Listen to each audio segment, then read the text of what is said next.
प्रेम से बोलिए श्री सत्यनारायण भगवान की जय। मैं हूँ राधिका और आप सभी का आपके अपने YouTube चैनल किटकट स्टोरीज पर हार्दिक स्वागत है। स्कंद पुराण के अनुसार भगवान सत्यनारायण श्री हरि विष्णु का ही दूसरा रूप है। आज के दिन जो भी भक्त सच्चे मन से सत्यनारायण भगवान की कथा सुनता है उसकी सभी मनोकामनाएं पूर्ण हो जाती हैं। कलयुग में इस व्रत कथा को सुनना बहुत ही प्रभावशाली माना गया है। जो लोग पूर्णिमा के दिन कथा नहीं सुन पाते हैं, अगर कम से कम भगवान सत्यनारायण का मन में ध्यान कर ले तो उन्हें भी व्रत के जितने ही पुण्य की प्राप्ति होती है। पुराणों में ऐसा कहा गया है कि जिस जिस स्थान पर भी श्री सत्यनारायण भगवान की पूजा होती है और कथा का पाठ या श्रवण होता है, वहाँ पर गौरी गणेश, समस्त नवग्रह और समस्त दिक्पालों का पूजन भी अपने आप ही हो जाता है। केले के पेड़ के नीचे अथवा घर के ब्रह्म स्थान पर पूजा करना उत्तम फल देता है। सत्यनारायण भगवान की पूजा में पंजीरी, पंचामृत, केले और तुलसी दल का विशेष भोग अर्पित किया जाता है। तो आज की इस वीडियो में आप सुनेंगे श्री सत्यनारायण भगवान की संपूर्ण व्रत कथा। कथा अगर अच्छी लगे तो वीडियो को लाइक करना मत भूलिएगा। पहला अध्याय। एक समय नैमिषारण्य तीर्थ में शौनक आदि सभी ऋषियों और मुनियों ने पुराण शास्त्र के वेत्ता श्री सूत जी महाराज से पूछा, हे महामुने, किस व्रत अथवा तपस्या से मनोवांछित फल प्राप्त होता है, उसे हम सब सुनना चाहते हैं। श्री सूत जी बोले, इसी प्रकार देवर्षि नारद जी के द्वारा भी पूछे जाने पर भगवान श्री कमलापति जी ने उनसे जैसा कहा था मैं उसे कह रहा हूँ, आप लोग सावधान होकर सुनिए। एक समय योगी नारद जी लोगों के कल्याण की कामना से विविध लोकों में भ्रमण करते हुए पृथ्वी लोक में आए और यहाँ उन्होंने अपने कर्म फल के अनुसार नाना योनियों में उत्पन्न सभी प्राणियों को अनेक प्रकार के क्लेश दुख भोगते हुए देखा तथा किस उपाय से इनके दुखों का सुनिश्चित रूप से नाश हो सकता है, ऐसा मन में विचार करके वे विष्णु लोक को गए। वहाँ 4 भुजाओं वाले शंख, चक्र, गदा, पद्म और वनमाला से विभूषित शुक्ल वर्ण भगवान श्री नारायण जी के दर्शन कर उन देवाधिदेव की वे स्तुति करने लगे। देवर्षि नारद बोले, हे वाणी और मन से परे स्वरूप वाले, अनंत शक्ति संपन्न, आदि मध्य और अंत से रहित, निर्गुण और सकल कल्याणमय गुणों से संपन्न, भक्तों की पीड़ा नष्ट करने वाले परमात्मन, आपको मेरा नमस्कार है। स्तुति सुनने के पश्चात भगवान श्री हरि ने देवर्षि नारद से कहा, महाभाग, आप किस प्रयोजन से यहाँ आए हैं, आपके मन में क्या है? तब देवर्षि नारद कहने लगे, हे भगवान, पृथ्वी लोक में अपने पाप कर्मों के द्वारा विभिन्न योनियों में उत्पन्न सभी लोग बहुत प्रकार के क्लेशों से दुखी हो रहे हैं। हे प्रभु, किस लघु उपाय से उनके कष्टों का निवारण हो सकेगा? यदि आपकी कृपा मेरे ऊपर हो तो वह सब मैं सुनना चाहता हूँ। आप कृपा पूर्वक ये सब मुझे बताएं।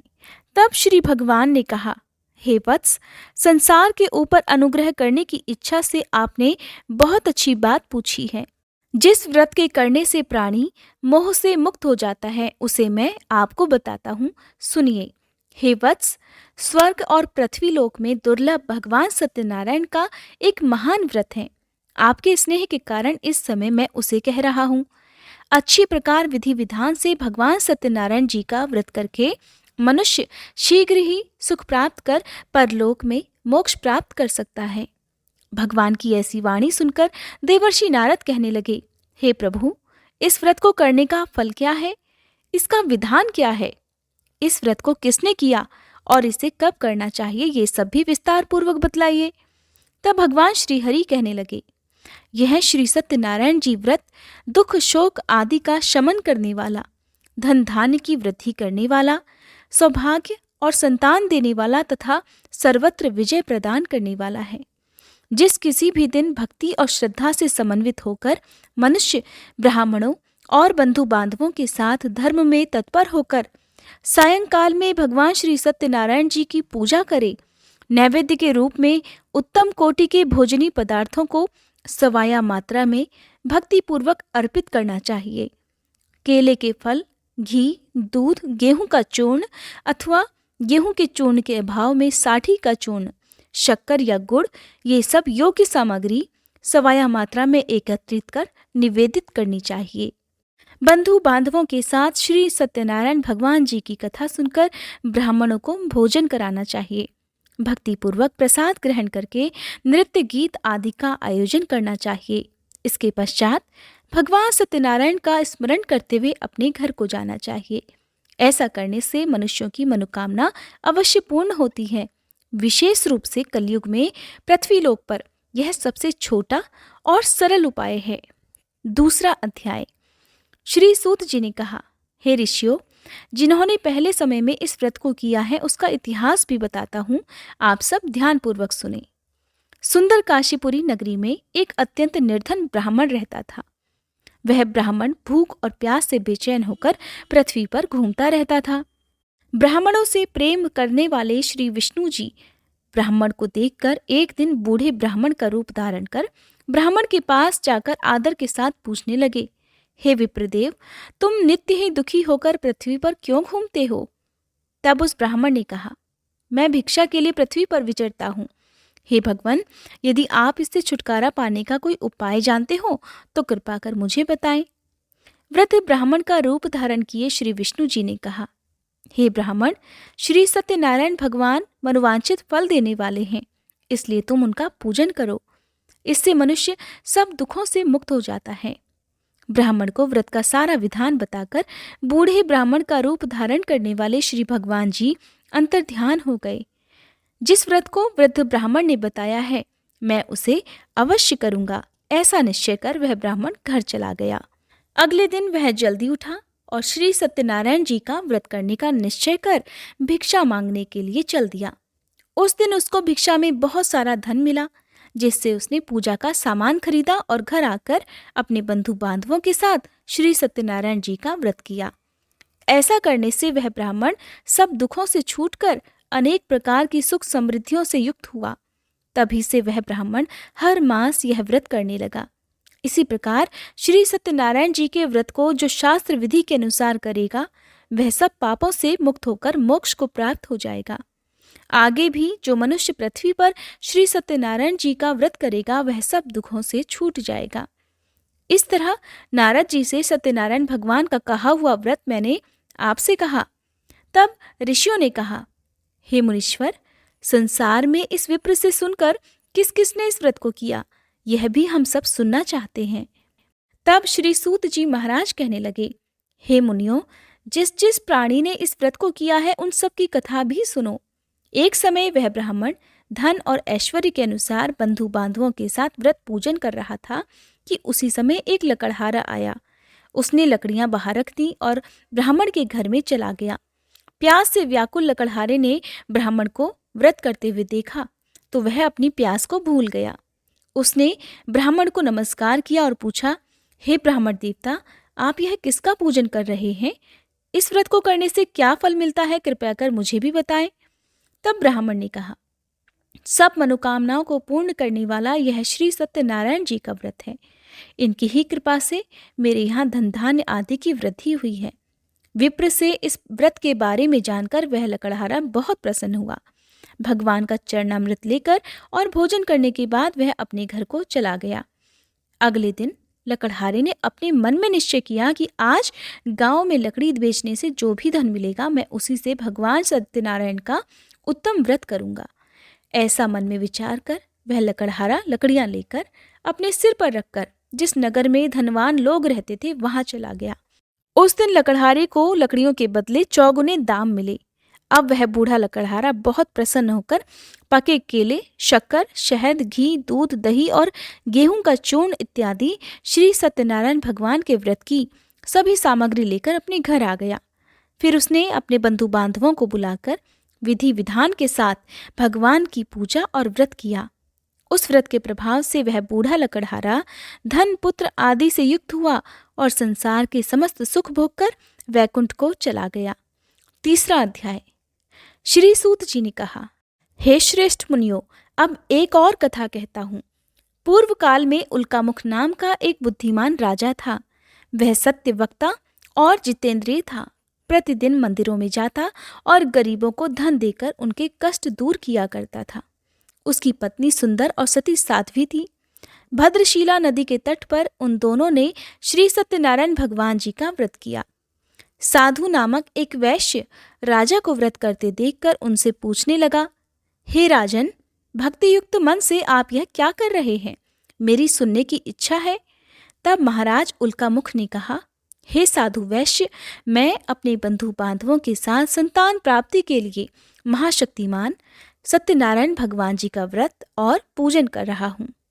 तब उसने कहा, हे राजन, मुझे भी इस सब का विधि विधान बताइए। मैं भी आपके कहे अनुसार इस व्रत को करूँगा। मुझे कोई संतान नहीं है और मुझे विश्वास है कि इससे निश्चय ही मेरे यहाँ भी संतान होगी। राजा से सब विधान सुनकर व्यापार से निवृत्त होकर वह वैश्य खुशी खुशी अपने घर आ गया। वैश्य ने अपनी पत्नी लीलावती से संतान देने वाले उस व्रत का समाचार सुनाया और निश्चय किया कि जब हमारे यहाँ संतान होगी तब मैं भी इस व्रत को करूँगा। एक दिन उसकी पत्नी लीलावती सांसारिक धर्म में प्रवृत्त होकर गर्भवती हो गई। उसने एक सुंदर कन्या को जन्म दिया। कन्या का नाम कलावती रखा गया। इसके बाद लीलावती ने अपने पति को याद दिलाया कि आपने जो भगवान का व्रत करने का संकल्प लिया था, अब आप उसे पूरा कीजिए। साधु वैश्य ने कहा, हे प्रिय, मैं कन्या के विवाह पर इस व्रत को अवश्य करूंगा। इस प्रकार अपनी पत्नी को आश्वासन देकर वह व्यापार करने चला गया। काफी दिनों के बाद वह लौटा तो उसने नगर में सखियों के साथ अपनी पुत्री को खेलते देखा। वैश्य ने तुरंत कलावती के लिए कोई सुयोग्य वर की तलाश की। कंचन नगर के एक सुयोग्य वणिक पुत्र से अपने बंधु बांधवों सहित प्रसन्न मन से अपनी पुत्री का विवाह उसके साथ कर दिया। वैश्य विवाह के समय भी सत्यनारायण भगवान का व्रत करना भूल गया। इस पर श्री सत्यनारायण भगवान की लीला हुई। अपने कार्य में कुशल साधु नामक वैश्य अपने जमाता सहित नाव को लेकर व्यापार करने के लिए समुद्र के समीप स्थित रत्नसारपुर नगर में गया। दोनों ससुर और जमाई राजा चंद्रकेतु के नगर में व्यापार करने लगे। एक दिन भगवान सत्यनारायण की माया से प्रेरित एक चोर राजा का धन चुराकर भागा जा रहा था। राजा के दूतों को अपने पीछे आते देखकर चोरों ने घबराकर राजा के धन को उनकी नाव में रखा और भाग गए, जहां ससुर और जमाई थे। राजा के दूतों ने जब धन को उनकी नाव में रखा देखा तो पकड़कर राजा के पास जाकर कहने लगे, महाराज, हम ये 2 चोर पकड़कर लाए हैं, आप आज्ञा दीजिए। राजा ने कारागार में डालने की आज्ञा दे दी। इस प्रकार राजा की आज्ञा से उनको कठिन कारावास में डाल दिया गया तथा उनका सारा धन भी ले लिया गया। सत्यनारायण भगवान जी की लीला के अनुसार साधु वैश्य की पत्नी लीलावती और पुत्री कलावती भी घर पर बहुत दुखी हुई।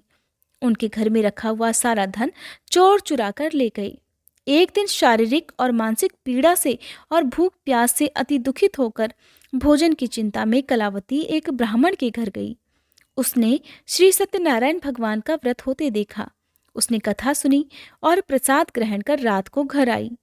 तब माता ने कलावती से पूछा, हे पुत्री, तू अब तक कहाँ रही और तेरे मन में क्या है? तब कलावती कहने लगी, हे माता, मैंने श्री सत्यनारायण भगवान का व्रत होते देखा है। तब कलावती के वचन सुनकर लीलावती ने सत्यनारायण भगवान जी के पूजन की तैयारी की। उसने परिवार और बंधु बांधवों सहित मिलकर श्री सत्यनारायण भगवान जी का पूजन और व्रत किया और मनोकामना मांगी कि मेरे पति और दामाद शीघ्र ही घर लौट आए।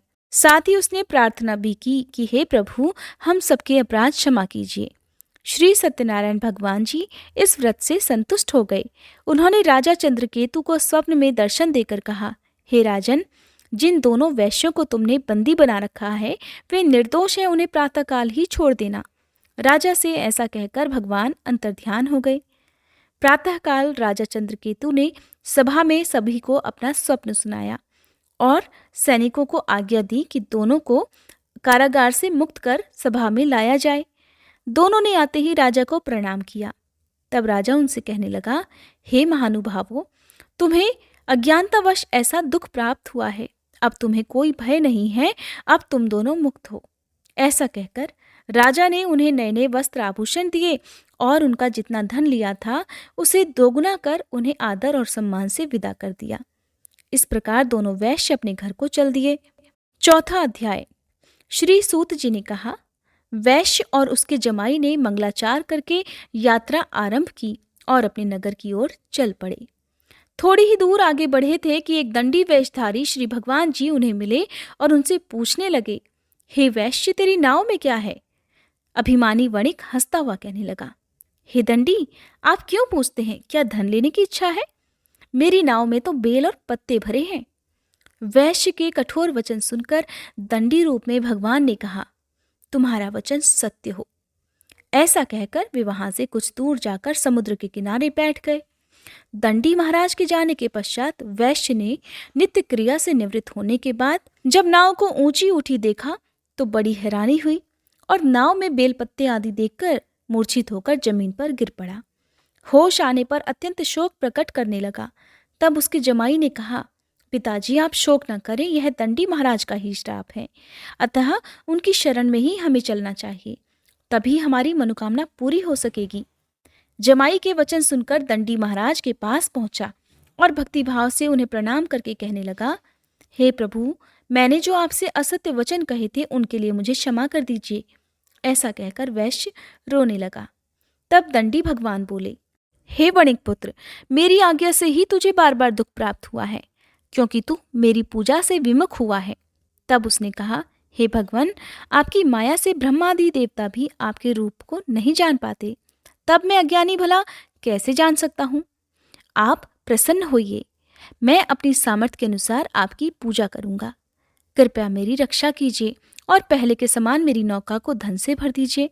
उसके इस प्रकार भक्ति युक्त वचन सुनकर सत्यनारायण भगवान प्रसन्न हो गए और उसकी इच्छा अनुसार वरदान देकर अंतर्ध्यान हो गए। तब ससुर और जमाई दोनों ने नाव पर आकर देखा कि नाव तो धन से भरी हुई थी। फिर वह भगवान सत्यनारायण जी का पूजन कर अपने जमाई सहित अपने नगर की ओर चल पड़ा। जब वह अपने नगर के निकट पहुंचा तब उसने एक दूत को अपने घर भेज दिया। दूत ने वैश्य के घर जाकर उसकी पत्नी को नमस्कार किया और कहने लगा, आपके पति अपने दामाद सहित इस नगर के समीप आ गए हैं। लीलावती और उसकी कन्या कलावती उस समय भगवान का पूजन कर रही थी। दूत का वचन सुनकर साधु की पत्नी ने बड़े हर्ष के साथ सत्यदेव का पूजन पूर्ण किया और अपनी पुत्री से कहने लगी, मैं अपने पति के दर्शन को जाती हूँ, तू भी पूजा समाप्त कर शीघ्र आ जाना। परंतु कलावती पूजन और प्रसाद छोड़कर जल्दी जल्दी अपने पति के दर्शन करने के लिए चली गई, परंतु उसको पति के दर्शन प्राप्त ही नहीं हुए। नौका को डूबा हुआ और कन्या को रोती हुई देखकर वैश्य दुखी होकर कहने लगा, हे प्रभु, मुझसे या मेरे परिवार से जो भूल हुई है उसे क्षमा कीजिए। इस प्रकार वह रोने लगा। उसके दीन वचन सुनकर सत्यनारायण भगवान फिर से प्रसन्न हो गए। तभी आकाशवाणी हुई, हे वैश्य, तेरी कन्या प्रसाद छोड़कर आई है, इसका पति इसी कारण अदृश्य हो गया है। अब यदि तेरी कन्या घर जाकर प्रसाद खाकर लौटे तो इसका पति इसे अवश्य मिल जाएगा। आकाशवाणी सुनकर कलावती ने घर पहुंचकर पूजन विधिवत समाप्त किया और प्रसाद ग्रहण करके अपने पति के दर्शन किए। तत्पश्चात वैश्य ने वहीं बंधु बांधवों सहित भगवान सत्यनारायण का विधिपूर्वक पूजन किया और वह इस लोक के सभी सुख भोगकर अंत में स्वर्गलोक को चला गया। 5वां अध्याय। श्री सूत जी ने आगे कहा, हे ऋषियों, मैं एक और कथा भी कहता हूँ। प्रजा पालन में लीन तुंगध्वज नाम का एक राजा रहा करता था। उसने भगवान सत्यनारायण का प्रसाद त्याग कर बहुत दुख पाया।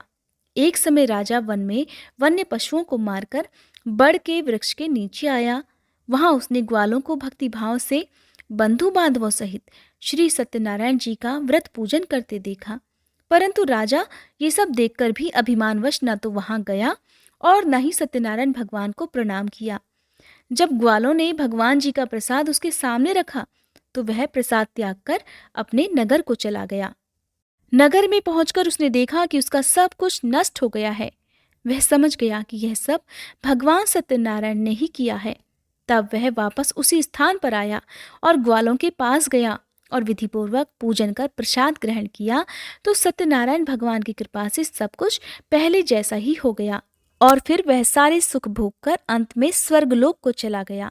जो मनुष्य इस परम दुर्लभ व्रत को करेगा, श्री सत्यनारायण भगवान की कृपा से उसे धन धान्य की प्राप्ति होगी। इस व्रत के प्रभाव से निर्धन धनी बंदी बंधन से मुक्त होकर निर्भय हो जाता है संतानहीनों को संतान प्राप्ति होती है और सभी मनोरथ पूर्ण होकर अंत में वह वैकुंठ धाम को जाता है। जिन्होंने पहले इस व्रत को किया, अब उनके दूसरे जन्म की कथा भी सुनिए। शतानंद नामक ब्राह्मण ने सुदामा के रूप में जन्म लेकर भगवान कृष्ण की भक्ति कर मोक्ष प्राप्त किया। उल्कामुख नाम के महाराज राजा दशरथ बने और श्री रंगनाथ जी का पूजन कर वैकुंठ को प्राप्त हुए। साधु नाम के वैश्य ने धर्मात्मा और सत्य प्रतिज्ञ राजा मोरध्वज बनकर अपने पुत्र को आरे से चीरकर मोक्ष को प्राप्त हुए। महाराज तुंगध्वज स्वयंभू मनु हुए। उन्होंने बहुत से लोगों को भगवान की भक्ति में लीन कर मोक्ष प्राप्त किया। और वह लकड़हारा भील अपने अगले जन्म में गुह नामक निषाद राजा हुआ, जिसने भगवान श्री राम के चरणों की सेवा कर अंत में मोक्ष प्राप्त किया।